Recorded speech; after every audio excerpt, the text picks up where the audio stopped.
मोदी जी जब से आए हैं आज भारत का नक्शे में मोदी जी का नाम और भारत का नाम उज्जवल भविष्य में देखा जाता है। थोड़े दिन पहले कर्नाटक में बीजेपी के किसी नेता के घर भी छापा पड़ा था। सिलेंडर 2014 में ब्लैक में खरीदना पड़ता था हम लोगों को। यहीं पे हम अपने पड़ोसी देशों को देखें और विश्व की राजनीति देखें इस समय में, तो मुझे लगता है भारत की राजनीति बहुत बेहतर स्थिति में है। हाँ, मोदी बढ़िया काम कर रहा है। हाँ, मोदी पसंद है हमें तो भाई। आप राजनीति के बारे में बताइए, क्या चल रहा है, क्या सब कुछ सही है? देखो, अगर मैं राजनीति की ओवरऑल बात करूं तो भारतीय केंद्र की राजनीति अभी की स्थिति में अभी बहुत अच्छी स्थिति में है और बहुत सही भी है। क्यों? क्योंकि एक तो पूर्ण बहुमत वाली सरकार है। यहीं पे हम अपने पड़ोसी देशों को देखें और विश्व की राजनीति देखें इस समय में, तो मुझे लगता है भारत की राजनीति बहुत बेहतर स्थिति में है। हम थोड़े समय पहले श्रीलंका चलते हैं। श्रीलंका में सरकार चल रही थी और गिर गई। राजनीति क्या हुआ? इम्बैलेंस, अस्थिर राजनीति हुई। पाकिस्तान में अस्थिर राजनीति है। आप जानते हो पाकिस्तान की राजनीति के बारे में। पाकिस्तान की राजनीति भी अस्थिर है। श्रीलंका की राजनीति अस्थिर थी।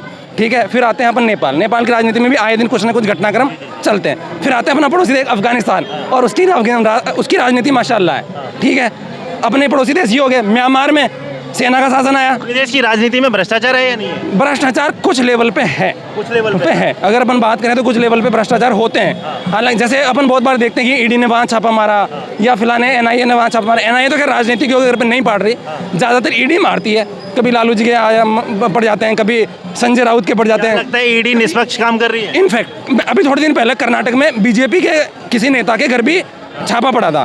तो जनरली मुझे ऐसा लगता है कि ये केंद्रीय एजेंसियां जितनी भी है ये निष्पक्ष रूप से काम कर रही है। बहुत बार ये देखने को मिलता है कि केवल मात्र विपक्षी पार्टी को ही नहीं, इनफैक्ट बीजेपी के नेताओं के घर भी छापे पड़ते हैं। और एनडीए के अलायंसेस में जितनी भी ये हैं, एनडीए के अलायंसेस में जो पार्टीज है उनके नेताओं के घर भी छापे पड़ते हैं। इसका निष्कर्ष ये निकलता है कि ईडी और इस प्रकार की केंद्रीय एजेंसियां निष्पक्ष काम कर रही है। पार्टी है सत्ता में, वो निष्पक्ष काम कर रही है। हाँ, मोदी बढ़िया काम कर रहा है। हाँ, मोदी पसंद है हमें तो भाई। हाँ, अभी कहा जा रहा है कि भ्रष्टाचार बिल्कुल मुक्त हो चुका है। ये इतना पता नहीं, लेकिन मोदी हमें तो भैया मोदी सपोर्ट करते, इतना नहीं हमें पता। डिटोल साबुन भी ये क्लेम करती है कि 90.99 हम 90.9 जम्स हटा देंगे, वो 0.1 वाले बच जाते हैं। तो हमेशा स्थिति रहती है, एक्सेप्शंस आर ऑलवेज देयर। अपवाद हमेशा उपस्थित होता ही। हिंदू मुस्लिम की नहीं है, मोदी पसंद है, उसके काम पसंद है। बात हिंदू मुस्लिम की नहीं है। अब मैं मुसलमान हूँ लेकिन मैं हिंदू हूँ, तो मैं मस्जिद जाऊँगा, वो तो उसका अपना धर्म है, अपना धर्म है। हम हिंदू, हम गौरी शंकर मंदिर है, वो हमारी आस्था है, वो हमारी आस्था है, उससे कोई लेना देना नहीं है। ये लोग कह रहे हैं कि श्री राम के बहाने वोट ले रहे हैं, वो नहीं, काम के बहाने वोट ले रहे हैं। क्या लगता है कि अभी धर्म की राजनीति नहीं? धर्म की राजनीति नहीं है कोई। धर्म क्या कहेंगे इस बारे में? कि धर्म के बारे में तो ज़्यादा कुछ नहीं कहूँगा। धर्म के सबका धर्म अपना है, लेकिन मोदी जी जब से आए हैं इंडिया के लिए उन्होंने बहुत अच्छा काम किया है। अभी उनका दूसरा कार्यकाल है और आने वाले दिनों में भी मोदी जी हमको लगता है कि भारत को और आगे ले जाएंगे। विश्व को एक शक्तिशाली राष्ट्र के रूप में इसको पहचान कराने वाले हैं वो। और अभी दुनिया का नज़र मोदी जी के ऊपर है। हम लोग चल रही है राजनीति, वो धर्म की राजनीति नहीं। ना धर्म के नाम पे खाली इतना बड़ा जो है उपलब्धि होगी। राष्ट्र में अगर कोई कुछ करता है, जनता उसको देखती है। जनता उसको देखने के बाद राष्ट्र में अगर कोई उपलब्धि देखती है, तो धर्म के नाम पे खाली इतना बड़ा उपलब्धि नहीं देखती है। एक सबसे बड़ा मुद्दा होता है देश का विकास, और देश का विकास मोदी जी जब से आए हैं आज भारत का नक्शे में मोदी जी का नाम और भारत का नाम उज्जवल भविष्य में देखा जाता है। इस नाते जो है इसको धर्म से जोड़ना कोई अच्छी बात नहीं है।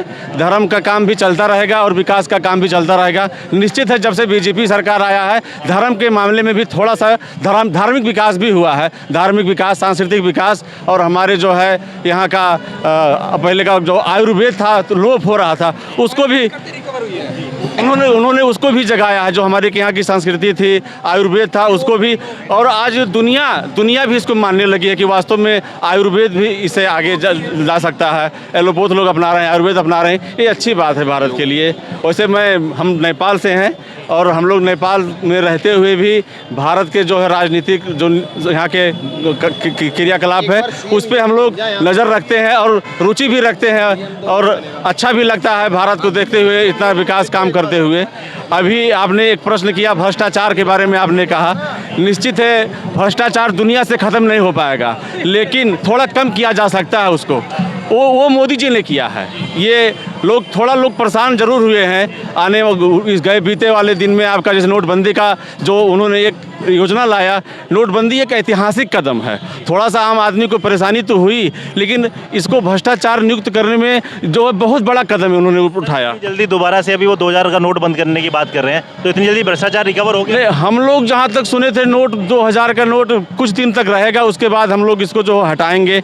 और अभी भी नोट हटाने की बात हुई, हट तो नहीं गया है, अभी भी नोट हटाने की बात हुई है। आम आदमी को इसमें परेशान होने की आवश्यकता नहीं है। हाँ, थोड़ा सा इसको रूल और रेगुलेशन लागू करने की बात है। जगह जगह पे लोगों ने कहीं कहीं पे स्टिकर लगा दिया 2000 का नोट हम नहीं लेंगे। भाई क्यों नहीं लेंगे? जब सरकार अभी ले रही है तो आप उसको लीजिए, बैंक में आप जमा कीजिए। इससे आम आदमी को थोड़ा सा परेशानी तो हो ही रहा है, लेकिन भ्रष्टाचार में ये एक बहुत बड़ा कदम है। ये दुनिया में कोई नहीं कर पाएगा। जो 2000 का नोट बंद होने के बाद भ्रष्टाचार खत्म हो जाएगा? ना, खत्म तो नहीं होगा। मैंने पहले भी कहा, दुनिया में भ्रष्टाचार कहीं भी खत्म नहीं होगा, कम किया जा सकता है। जो मोदी जी ने थोड़ा सा कम किया है उसको, इस नाते मैं उनको धन्यवाद देना चाहता हूँ। 2000 का नोट बंद होगा, फिर नया नोट आएगा, कोई ना कोई नोट तो आएगा ही आएगा। राजनीति में आने का सबसे बड़ा मुद्दा था कि हम जो है भ्रष्टाचार और महंगाई कम कर देंगे, लेकिन अभी अगर देखा जाए तो महंगाई चरम पे है। नहीं, महंगाई तो एक ऐसी बात है कि आपका जीडीपी का रेट देखिए। हम नेपाल से हैं, हमारे यहाँ आर्थिक संकट चल रहा है।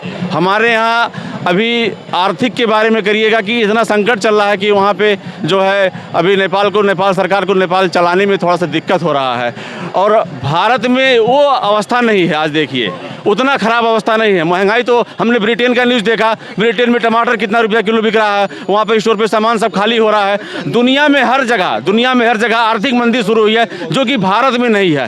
भारत में आर्थिक मंदी न होने के नाते हमारे यहाँ भी थोड़ा सा इसको फ़ायदा हम लोग पा रहे हैं। बॉर्डर में खुला हुआ बॉर्डर है, नहीं तो आज हमारे देश में भी आर्थिक मंदी का जो है असर इतना ज़्यादा पड़ता कि हम लोग भी महंगाई के मार में पड़ जाते। वो हिसाब से अगर देखते हैं तो भारत में ऐसा खासा कोई महंगाई नहीं है। यहाँ के जनसंख्या के हिसाब से यहाँ का आप क्या कहेंगे? सर सही बोल रहे हैं। देखो महंगाई, सुनो एक मिनट, हंसो मत। ये आते हैं टमाटर के पीछे, हाँ टमाटर पे महंगाई है तो बारिश पड़ गई भाई, टमाटर गल जाएगा, जाहिर सी बात है। सिलेंडर कहाँ गलेगा? पहले पूरे बात तो कहने दो, तुम पहले ही बोलने लगे। टमाटर तो गल जाएगा, सिलेंडर की बात बताएं। सिलेंडर की सन 2014 में 1400 का सिलेंडर था। आप बताएं किसकी सरकार थी? आप 500 रुपये का आता था सर, वो सब्सिडी मिल जाती थी। नहीं, 1400 का था, किसी से पूछिए। सिलेंडर पे सिलेंडर 2014 में ब्लैक में खरीदना पड़ता था हम लोगों को। 4 सिलेंडर बस मिलते थे साल में।